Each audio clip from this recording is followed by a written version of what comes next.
Hello all. Today we are meeting a very special guest. She's a journalist and she's currently the host and the executive editor for Autocar India in Times Network.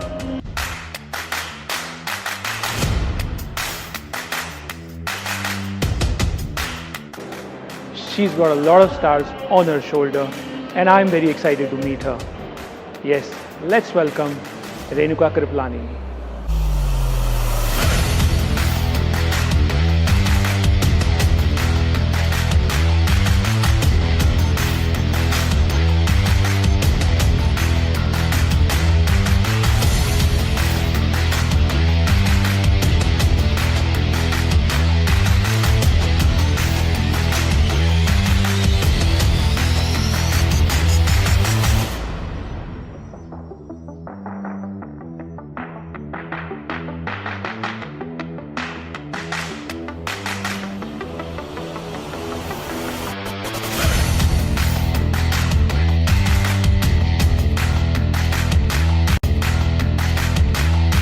Hello Renuka and very warm welcome to my channel NH Content. Thank you so much for having me. It's my pleasure to be here.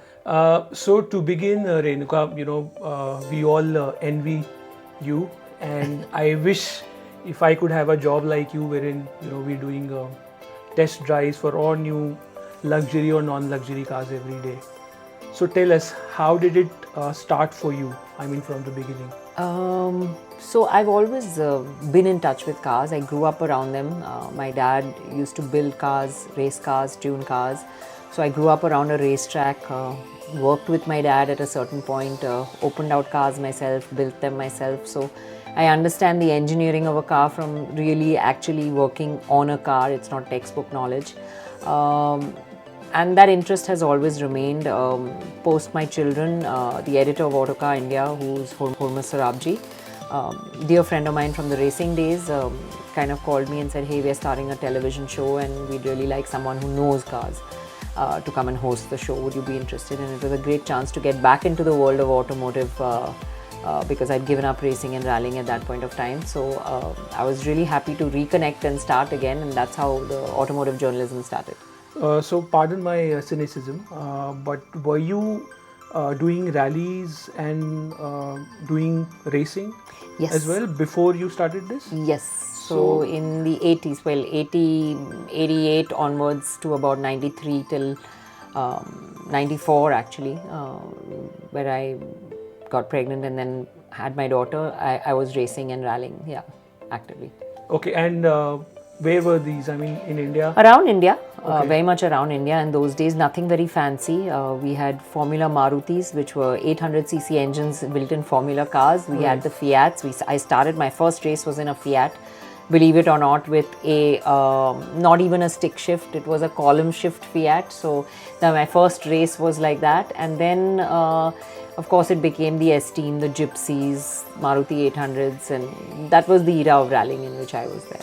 Okay, so you were telling about your dad as well, that he was in building race cars. So tell us about that. So my dad was one of the top tuners of the country. If in those days you wanted to rally or race, there were very few people who built cars for that. He was one of them. His engines were legendary. I mean, people used to wonder how they were so quick. I think even my race car was purely won that first race thanks to that brilliant engine that was in the car that he had built. Very often when we rallied, at scrutiny, our engine would get open because they definitely think we'd done something wrong. It cannot be this quick. So he was a legendary tuner, and everything I know about cars or learnt about cars was from him, because from childhood he would get different cars home to drive. And I remember even as a kid being told to learn how to change gears to the sound of a car. So, we'd be driving and he'd tell me, okay, now I'm going to press the clutch, you change the gear. So things like that have grown on me. My dad's very, very particular about sounds in a car because he used to also repair cars and things like that. So if anything was wrong, he would always ask me as a child, listen, what can you hear? What doesn't sound right? And those are things I've learned even today, which come to help me in my days of journalism. I'm very, very keen to sounds, whether it's tire noise, road noise, why the car is making that kind of particular sound, how it affects it. what does it mean to performance, etc. So those kind of things I learned from him. So your dad had a garage, Yes, and this was in Bombay. this was in Bombay. And what year did you race for the first time? So my first race was, I think 88 or 89, can't remember exactly which. And can we know that how old were you back then? 88, I would have been 1967, no. So I just would have been- after getting your yeah. driving license? Yes, yes. You So I'm started 67 born, do the math. Yeah. Okay. 67, no, so 77, 87, Yeah. that I would have been 21. Yeah. So I was 21 at that point of time. Not immediately after, no, because my dad really never wanted me to race or rally or anything. So this was after college. I'd quit. I'd gone abroad. I'd done a course in hairdressing because I was so fed up. It's not something, commerce wasn't something I wanted to do. Wasn't really interested in it. So I was trying to do different things. And when I came back, I earned enough money to kind of buy a car. And at that time, all the race cars that they used to prepare every year, they used to sell them off at the end of the year and then prepare a new bunch of cars for the next year. So one of the race cars that my dad was selling off, I said, now I can afford to have my own car. Can I at least buy a race car? If I can't race it, at least I can own one. So that's how I bought the first race car. And all my friends who were friends I'd known since rallying days, because I used to go with my dad to all the races, all the kids, a lot of them were already racing by then. They convinced me, just enter the race. We'll see what happens. So did you have this vision from the beginning only that you wanted to get into this field, or? Oh yeah, I changed? did. I always loved driving.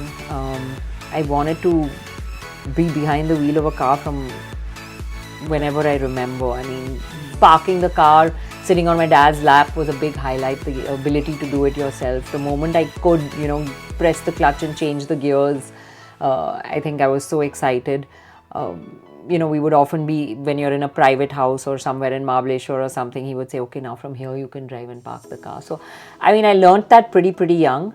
A lot of my learning, I learned at my grandmom's farm on a Buick.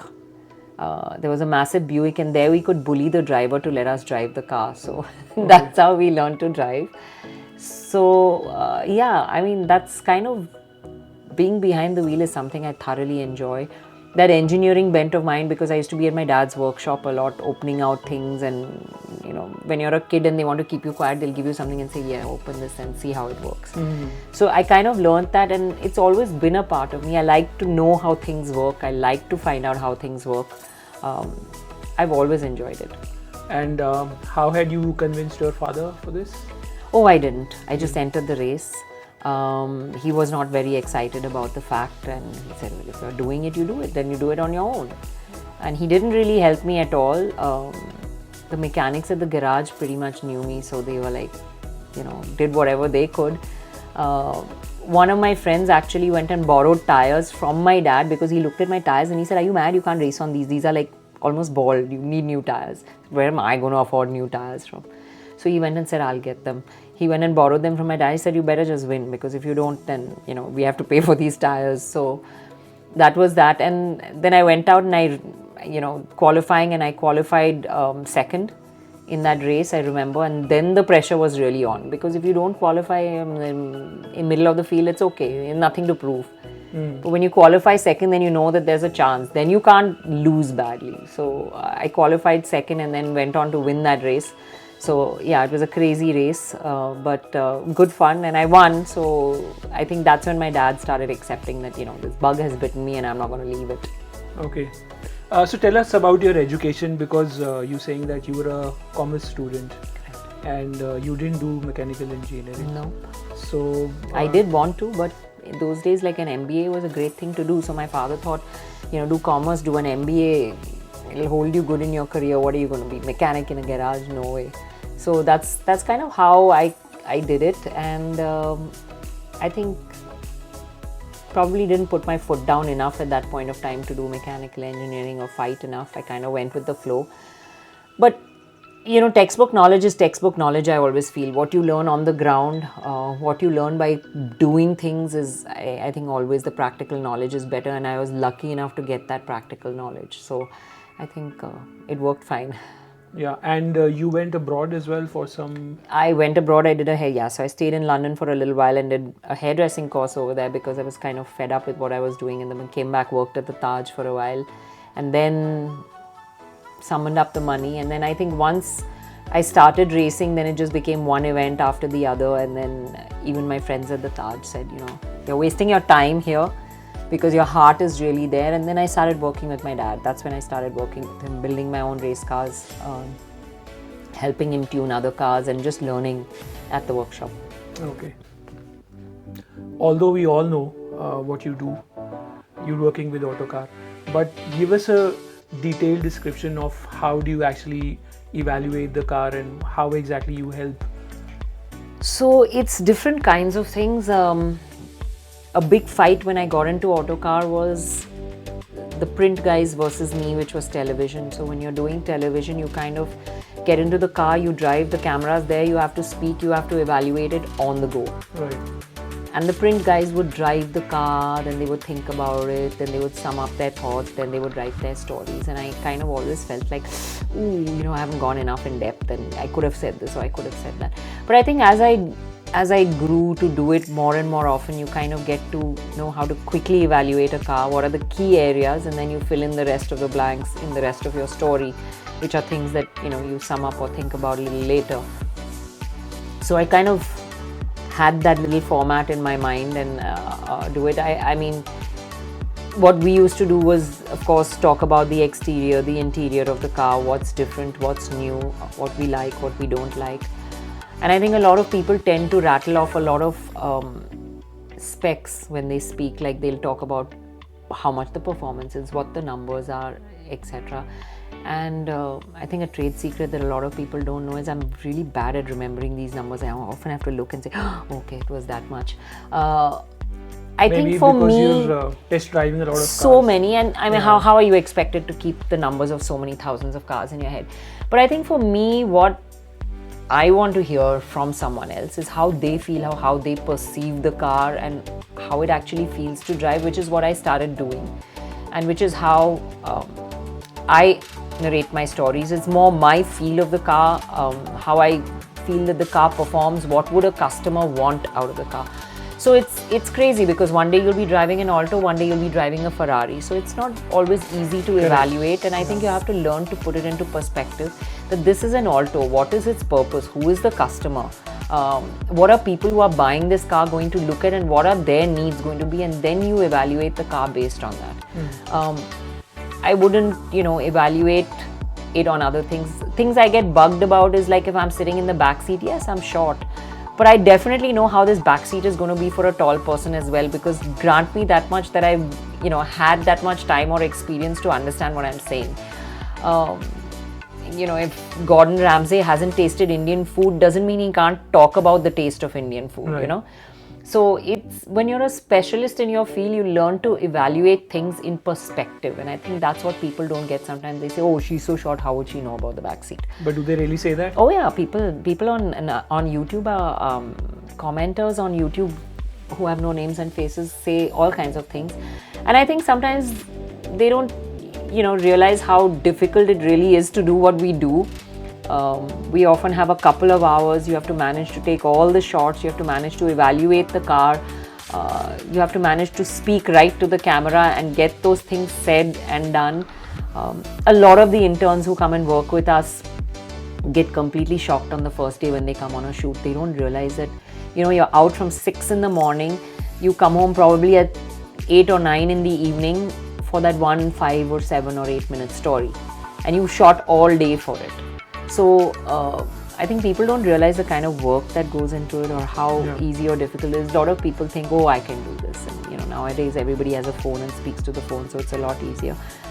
But to be able to sum up your thoughts, evaluate them, to drive, to be able to talk about the car doesn't come always naturally to everybody and as easily to everybody. And I think when you know your subject, or if you're confident of what you're doing, that does make a difference. So there are lots of people out there that are like that now. But do you get bothered by them? I No, mean, not at when they talk. not at all. Yeah. Not at all. Because Not it's at all. not coming from I people. never bother. Everybody's entitled to an opinion. Look. Of course. And if you put yourself in the public eye, there's going to be opinion. And you have to accept that. I think it's a part of everything. Is I just wish people would think before they speak sometimes, because people will object to things like, oh, why is this white-haired lady now giving reviews? So look, guys, if you want to watch a hot woman, go to a fashion channel, a swimsuit channel, and you'll have plenty of them over there. You know, this is about the car. Correct. If I'm giving you incorrect information on a car, or I'm not reviewing the car right, or I'm saying something wrong, sure, you can troll me. You have every right to. But you have no right to talk about how I look, who I am, where I am, what I am. You're here to listen to what I'm saying. And if that doesn't suit your needs, then fine, you know. I think that kind of perspective I would like the newer generation or people who watch across board to see. Like, I'm not judging a person when I watch something. I'm not judging the person who's telling me. I'm judging the information that I'm getting from them. Yeah. And I think that differentiation needs to be made. So I think the remarks should not be on a person. If they're not satisfied with the review, they can... And it's, you know, it's not only about me. We've all seen how nasty people can get. Yes. You know, nameless, faceless people. And you know, the moment they're asked to show their face or their name, they can't be that nasty anymore. So don't just be like that simply because you can. It's... I think everyone who's working out there, everyone who has a job, be it an actor, an actress, you know, people who are fronting the media, be it a influencer, be it a social media, they all have a tough time. They do things, you know, they work hard for what they do. Yeah. So value that.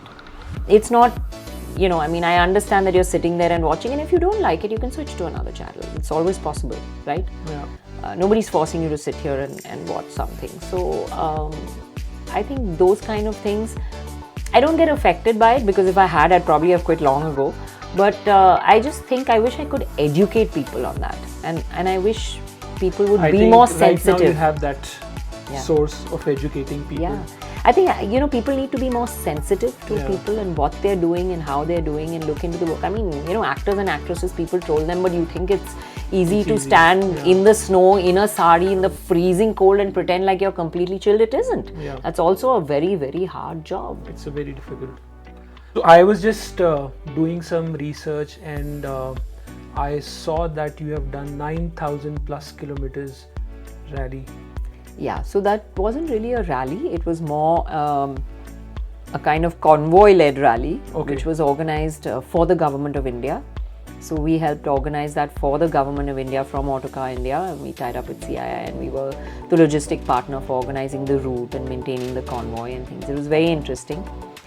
Crossed a lot of countries, crossed a lot of borders with a lot of wonderful people from different countries, which was very nice. Became like a family, because when you spend 30 days on the road together with a bunch of people, you become like family at the end of the day. And a fantastic experience. And I've not only done it once, I've done it now twice, thrice, 4 times over. So I've driven from Singapore to India, then we've driven from Germany to India. I've driven into China and back, so driven across Russia, Mongolia and China into India, and I think it's the best way to see the world is so to do is that it by like driving. there are different countries who are doing this with you, or is just India who is? So no, so India was, so the first time we did it was the ASEAN rally. So basically they wanted to commemorate the ASEAN highway, which runs from India across into all the ASEAN countries. So that rally ran twice. So we did that twice. We did the SAARC rally, which was the SAARC countries, which was pretty historic, because it's the first time Indian number plate cars crossed into Pakistan post-independence. And it's never been done again after that. So that was also pretty historic. And then we did BCIM, which is also Bangladesh, China, India, Myanmar cooperation. So we did that rally. So this was mainly, you know, governmental institutes trying to highlight highways, connectivity, trade between countries, and sort of a rally on the way with functions and things that talk about, you know, the trade and everything between the countries. So these were the rallies that we did, but Autocar also does some crazy things. So when the Q7 was launched, one of the versions of the Q7 was launched in India, we drove it from Germany to India. When was this? Oh gosh, the Great Quattro Drive was, I think, 2012, if I'm not mistaken. I think it was 2012. I'm not really sure of the date, but it's called the Great Quattro Drive. We have it on our YouTube channel. We drove from Germany all the way to India. It was a fantastic trip. And then we got excited. We drove a quid from India to France. So it was a little quid, and we drove in the midst of winter and snow, and we were like really worried. We didn't know whether we'd make the journey because we were going through Kazakhstan and Kyrgyzstan. There were points when, all the fuel was frozen over in the country. We didn't know where we were going to get the next barrel of fuel from, but great experiences, lots of adventure and lots of fun. And I think, driving is the best way to see the world. Any recent event, something like that you've done in the past? Well, I think COVID kind of knocked everything for a six. Crossing over countries became very, very difficult. Yeah. Indian borders have pretty much been closed. The border into Myanmar has been closed for a very long time. Pakistan, of course, we can't drive into. Nepal had that earthquake, so they weren't really open for a very, very long time. And China, of course, was closed. So getting out of India, we kind of was impossible by road. It's opening up now, slowly again. And I think, road travel is possible again, and people are now driving back to London and things like that. And I think we kind of started a trend, and you'll see so many companies now organizing drives to London, and India to London or India to Asia or wherever it is. So now there are a whole lot of people doing it, and I think I'm glad, because that was the idea, to open people's eyes to the fact that you can actually drive to these countries. That you can, it takes 15 days to get to Singapore, and I'd rather do it by road than do it, by air in maybe a couple of hours, because look how much more you get to see on the way. So what is your longest drive? I mean, for how many days or months? I think 32, 33 days I was on the That's road. it? Yeah, that's about it. Yeah, that's been And the how longest. many So, I kilometers? mean, we did about 12, Sark Rally was about 12,000 kilometers plus, 13,000 kilometers plus. But about, I think 34 days is what we spent on the road. So which means that in a day you were driving about... Oh, there's different days. Like when we were driving the Great Quattro Drive, there was in a day we did at one point, because Russia is huge and you have to cross long distances, especially when you get to the Siberian part of it. And I remember there was one day we did 900 kilometers. It was crazy. We were just driving and driving and driving and driving and driving and driving and driving and driving. It felt like it was never going to end. But we managed to do it. Had barely any sleep and got up the next morning and drove again. So especially when you're organizing the rally, on these rallies, 30 days we'd come in, there'd always be cultural functions, because this was a governmental thing. By the time you wound out, it was 11:30, 12 at night. Then we'd meet, regroup, plan for next morning. So by the time you sleep, it's 12 again. You're up at 4:30 organizing everything. So it's 30 days in a row of 4 hours of sleep, and you kind of get used to it. But And after that, how many days off do you take after none, driving? really none. So we used to come back and actually get back into the swing of work and things. But it's an adrenaline high. I think when you're in the swing of things and you're enjoying what you're doing, it really doesn't matter. Are you still open to do such rallies? Oh yeah. So I started a little company of mine called Road Tripper, which was born out of this passion of road travel and encouraging people to do cross-country drives. We organized a lot of drives for people. Initially, it started off as, I'll take people in a group, and I found that formula wasn't really for me. So I started organizing it for groups of people who wanted to go. So we've done it for bikers who've done a round the world trip. We've done it for bikers who've gone through Asia. We've done it for people who've driven to London. We've done it for people who've driven from London back to India. So we used to organize all the logistics and planning and everything, because I've done it, I know how it works. In COVID, I think that's when Road Tripper kind of took a backseat, because there wasn't any much travel. And to be honest, I haven't kick-started it again, just kind of got lazy about it. But I'd still love to do things like that.